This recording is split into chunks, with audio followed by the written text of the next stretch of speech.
High viewers, ఈ video ఈరోజు ఎర్లీగానే 9 లోపు కానీ 10 లోపు అని ఇద్దామని ప్లాన్ చేశాను.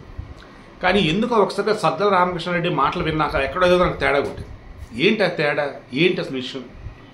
ఇప్పుడు ఈ నెల 10వ తారీఖున అసలు ఆగ మేఘాల మీద డబ్బులు వేసేయాల్సిందే, సంక్షేమ పథకాల డబ్బు ఇదంతా అంటూ 14,000 కోట్ల పైచిలకు డబ్బుని డైరెక్ట్ బెనిఫిషరీ ట్రాన్స్ఫర్ చేద్దామని చెప్పేసి ఫిక్స్ అయి ఉన్నారు.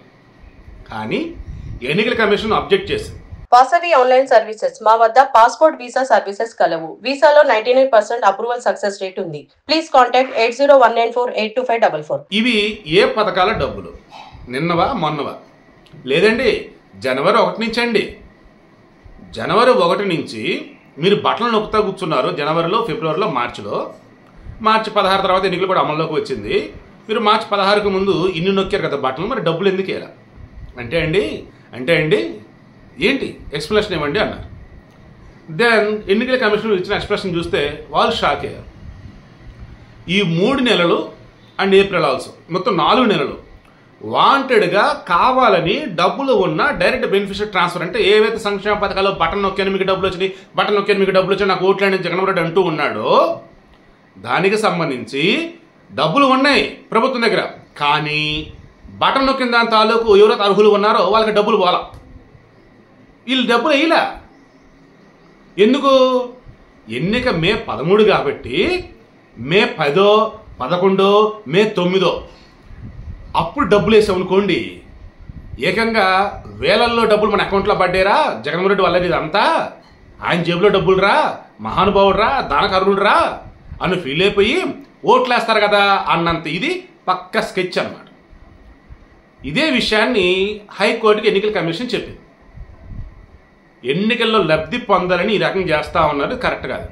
బట్ సింగిల్ బెంచ్ జడ్జి ఏం చేశారంటే, ఇప్పుడు కొత్తగా లబ్ధి పొందాలని చూసేది ఏముంది, ఇప్పుడు ప్రభావితం చేసేది ఏముంది, డైరెక్ట్ ఎప్పటి నుంచో ఉన్న పథకాల డబ్బులే కదా, సర్లే పంపించేసండి ఒక్కరోజు అని చెప్పేసి అన్నారు.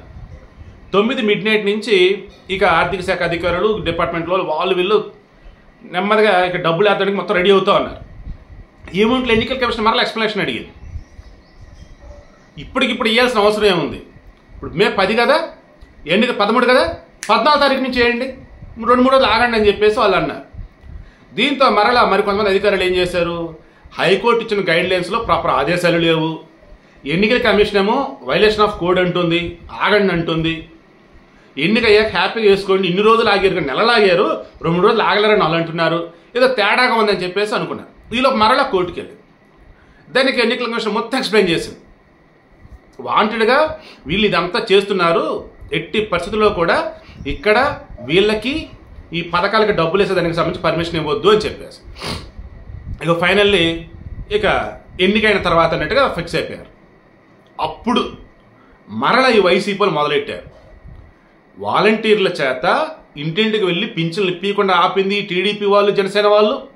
ఇప్పుడు ఈ జనవరి 1 నుంచి ఏవైతే పథకాలకు డబ్బులు ఉన్నాయో ఎన్నాళ్ళు లేవు, ఇప్పుడు డబ్బులు ఉన్నాయి పంపిద్దామంటే ఆపుతున్నది వీళ్ళే. చూసారా ఎంత దుర్మార్గులు, అద్దీ ఇదని. బట్ టీడీపీ, జనసేన వాళ్ళు గట్టిగా కౌంటర్ ఇచ్చారు. ఏ రకంగా ఆపింది ఎవరు? ఎన్నికల కమిషన్. ఏమని చెప్పింది? ఎప్పటి నుంచో వేయాల్సిన డబ్బులని వేయకుండా కావాలని ఆపి రాజకీయం చేసింది వీళ్ళు, ప్రజలని డబ్బుతో ఓట్లు కొనాలనుకుంది వీళ్ళు. ఇటువంటి వాళ్ళకి మీరు ఓట్లు వేస్తారా అని చెప్పి గట్టిగా కౌంటర్ ఇచ్చేసరికి మరలా సైలెంట్ అయిపోయారు.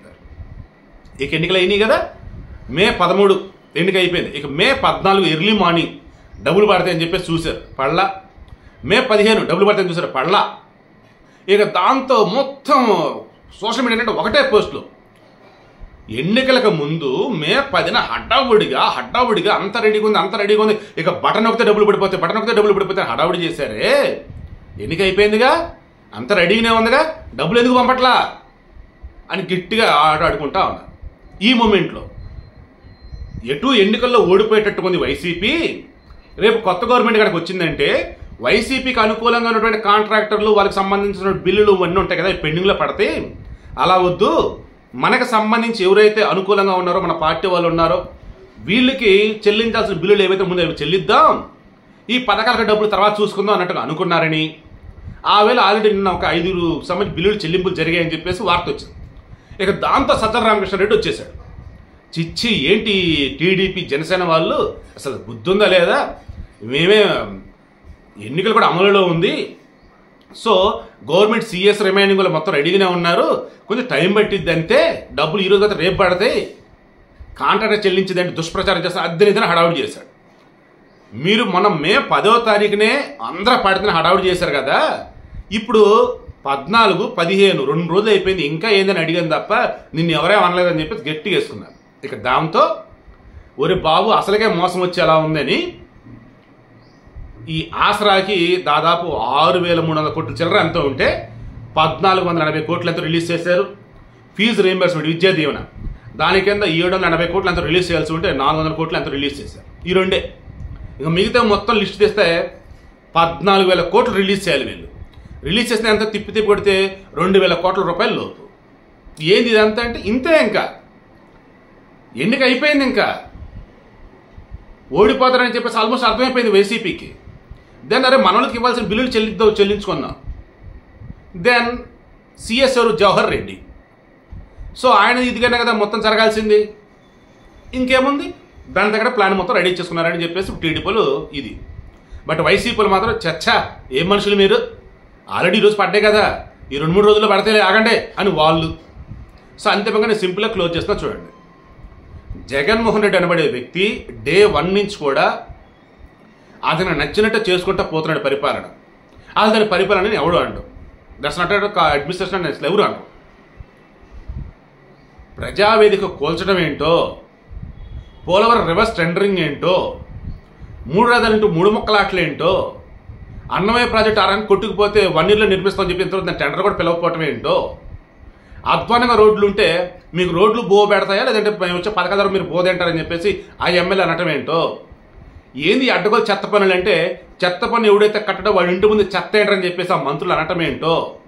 ఇలా చెప్పుకుంటూ పోతే ఈ 5 ఏళ్లలో ఇంత దారుణంగా రాజుల కాలంలో కూడా వరస్ట్ రాజులు ఉంటే వాళ్ళు కూడా చేయరేమో అన్న ఫీలింగ్ వచ్చేసింది జనాలకి. ఈవెన్ మేము 2,70,000 కోట్లు ప్రజలకు మేము డైరెక్ట్గా ఇచ్చున్నామని చెప్తున్నారు కదా, అప్పులు ఎంత చేసి ఏంటని చూస్తే ఓవరాల్గా 13 లక్షల కోట్ల 14 లక్షల కోట్లు అప్పు తేలుతాం. టీడీపీ హయాంలో కోసం అంతకుముందు కోసం మొత్తం వచ్చేసి 3 లక్షల కోట్లు 3.5 లక్షల కోట్లు అప్పు తేలుతుంది. ఓన్లీ జగన్మోహన్ రెడ్డి హయాంలోనే 10 లక్షల కోట్ల వరకు అప్పు చేసినట్టు కనిపిస్తుంది. ఇందులో ప్రజలకు 2,70,000 కోట్లు ఇస్తే మిగతా 7,30,000 కోట్లు ఏమైంది? మీరు అనొచ్చు ఉద్యోగాలకు జీతాలు అద్దెనిది, అంత సీన్ లేదు. ఎవ్రీ మంత్ ఆల్రెడీ రాష్ట్రానికి సంబంధించిన ఆదాయం వచ్చింది కదా, అదేమైంది మరి? సో ఇలా చెప్పుకుంటూ పోతే వన్స్ రేపు గవర్నమెంట్ మారితే వైసీపీలు అసలు ఎంతమంది జైలుకి వెళ్తారు, ఎంతమంది బయట ఉంటారో ఊహకు అందటం వల్ల ఈలోపు వీలైనంత వరకు మన వాళ్ళకి బిల్లులు చెల్లించేసుకుందాం, ఈ పథకాలకి డబ్బులు అరకొరగా విధులిద్దాం అన్నట్టుగా వాళ్ళు ఉన్నారు. బట్ ఎంత వ్యతిరేకత వచ్చింది కదా, అంటే జగన్మోహన్ రెడ్డి కూడా విదేశాలకు వెళ్తున్నాడు కదా, ఈ మూమెంట్లో ఆల్రెడీ రాష్ట్రంలో అరాచకాలు మొత్తం కొనసాగుతూనే కదా, సిఎస్ జవహర్ రెడ్డి, డీజీపీ హరీష్ గుప్తా ఢిల్లీ వెళ్ళి ఉన్నారు కదా. ఇవన్నీ చూసినటువంటి అధికారులకి ఖచ్చితంగా రియలైజేషన్ మొదలైంది, వద్దు బాబు ఎంత వెళ్ళేది అంత త్వరగా ఈ డీబీటీ కింద ఎవరికైతే అర్హులు ఉన్నారో వాళ్ళకి డబ్బులు ట్రాన్స్ఫర్ చేయాలని చెప్పేసి వాళ్ళు ఫిక్స్ అయ్యారని నాకైతే అనిపిస్తుంది.